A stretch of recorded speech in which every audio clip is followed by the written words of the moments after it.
Let me talk to you about Blonde, 2000 novel by Joyce Carol Oates, a greatly fictionalized version of Norma Jean Baker, aka Marilyn Monroe, from her early childhood until her death at age 36 in 1962. And that isn't, as those things go, a spoiler. This book opens with a stunning prologue where death comes to Marilyn Monroe in 1962 at the very opening of this book. Even if you weren't aware that Marilyn Monroe died tragically young, this book makes sure that you do know that right off the bat, and that this very fictionalized Norma Jean Baker and Marilyn Monroe is going to die before the end of this book is out, and it's not going to be good. It is a book told in multiple voices. There's the multiple states, multiple personas of Marilyn Monroe. The sections are the child, the girl, the woman, Marilyn, the afterlife. And they are very much almost like segments in of themselves, making this 700 page plus book seem short and told with such kind of great energy that a slow reader like myself, it really kind of pulled me through. Now, there's Marilyn's voice in this book. There's Norma Jean's voice in this book. Actually, I think Marilyn is very much viewed as a construct in this book of Norma Jean, of the studio and stuff like that. But she herself has multiple personas, multiple ways of thinking about herself. But there is also the many voices of whether it is producers, press, her multiple husbands, just the kind of the crowd, these, incredibly kind of really constructing not just Norma Jean Baker's life, but constructing the entire world around her, going through the world, as a child, as a female, as, a starlet, as an artist, and I'll go back to the artist, but also as someone who's an addict, who is got definite mental health issues. She was the Norma Jean in this book, I think also the mother who actually did raise the actual Norma Jean, was mentally ill, and Norma Jean herself seems to have struggled with that, especially this Norma Jean in this book.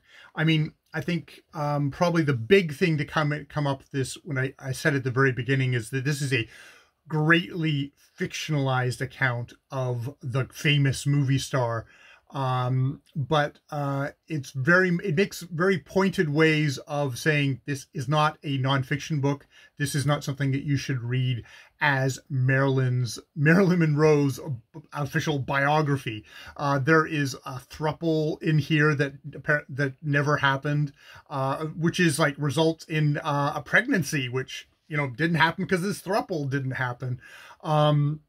So there's multiple things that either didn't happen or are assigned to other people, but still keeping the icon, the symbol of kind of an American beauty that became Marilyn Monroe, that became more than the actual human being that was swept up in this, and ultimately destroyed that person and destroys this fictional one. I mean, it's very much, there's, an icon, there's a sex pot, there's a sex bomb, there's like the whore in the Madonna horror complex in here. There is, the idea of American beauty, but there's like kind of glamour, iconography.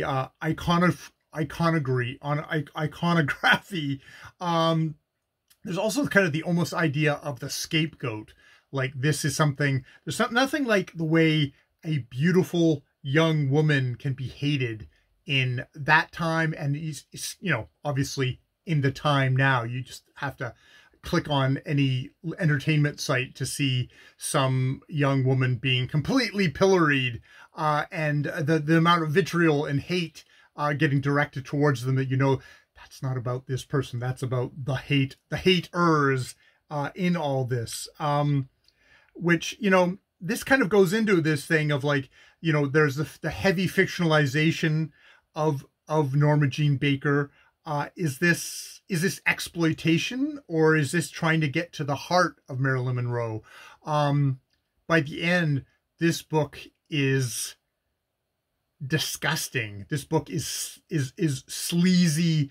It's slimy. It's like, it really makes you feel just how fucking awful at the end. The whole stuff with the Dark Prince, which is obviously it's the president of the time, which was whatever the actual Norma Jean Baker's involvement with Kennedy, the Kennedy brothers. What's depicted in this book is really just a disgusting kind of horrible fall of this, not fall, but just being sucked into just a just horrible place by someone who wasn't, you know, equipped to be able to fight this in a way. I don't know. I mean, it's one of these things of like, as a young man, I had the Marilyn Monroe poster, that image of her standing on a subway grate in New York City. I don't know if it's a subway grate, and having her skirt blown up as like an image of beauty.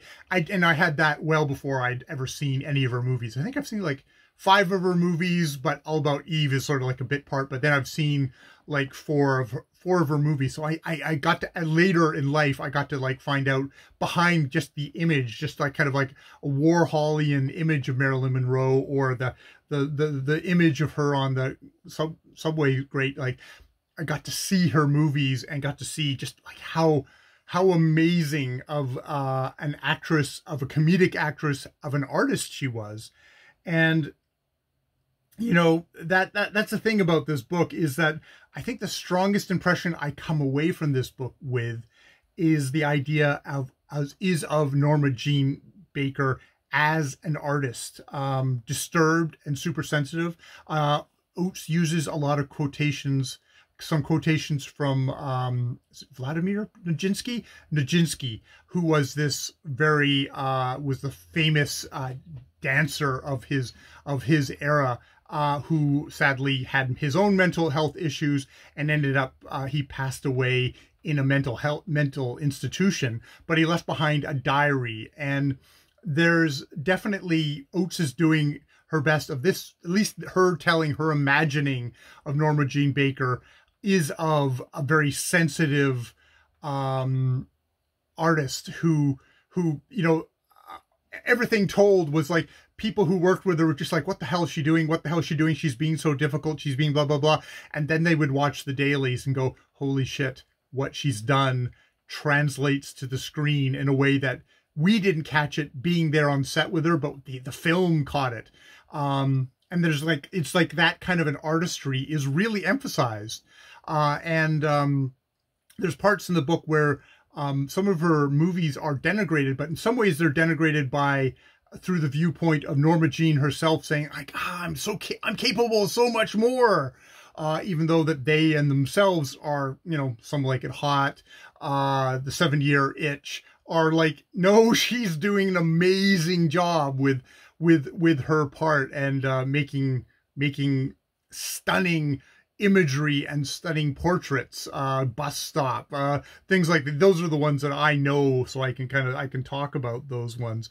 So yeah, this isn't like a attempt at the real Norma Jean Baker, except in the way that an actor pretends and acts like a character, and in that way, I think it actually does honor the actual the actual Norma Jean Baker and her artistry. But it is a disturbing book. It attempts, it's there to seduce and to disturb you at the same time, to bring you in to a kind of intimacy that you could never have. I mean, that's the magic of a novel, getting to spend that much time with a person that inside of their heads is like, this is the thing that a novel can do. That is amazing. I have no idea about the movie, by the way. I haven't seen it yet. I wanted to experience this, and I wanted to get this review out before I even tried to look at the movie, because at this point I'm too full of the book still. I feel like I'd probably be unfair to the movie, which definitely got a rough ride. Maybe deservedly, I have no idea. But and I mean, there were definitely similar criticisms leveled against this book, and in one way I can sympathize, and I can see why some people were angry about this book being exploitative towards Norma Jean Baker. But God, I just love reading this so much. And yeah, actually, I think what I'm going to finish off this with is the prologue, 3rd of August, 1962, special delivery. This is the very opening passage of the book. There came death hurtling along the boulevard in waning sepia light. There came death flying as in a children's cartoon on a heavy, unadorned messenger's bicycle. There came death unerring, death not to be dissuaded, death in a hurry, death furiously peddling, death carrying a package marked special delivery, handle with care, in a sturdy wire basket behind his seat. There came death expertly threading his graceless bicycle through traffic at the intersection of Wilshire and La Brea, where, because of street repair, 2 westbound Wilshire lanes were funneled into one. Death so swift, death thumbing his nose at middle-aged horn honkers, death laughing, "Screw you, buddy," and you, like Bugs Bunny, flying past the gleaming, glittering hulks of expensive new model automobiles. There came death, undeterred by the smoggy, spent air of Los Angeles, by the warm, radioactive air of Southern California, where death had been born. And then in italics, yes, I saw death. I dreamt of death the night before, many nights before. I was not afraid. And that's just the first part of what is a bravura kind of just opening. But I mean, I think that hopefully gives you an idea of the energy and of the skill of the writing that's going on here. And not everything is obviously in that tone. We shift into many different voices, but it's one artist looking at another artist and giving them respect, I believe, in a kind of gothic, fucked up kind of way. But yes, it's respect. All right, I will leave it there. More videos later.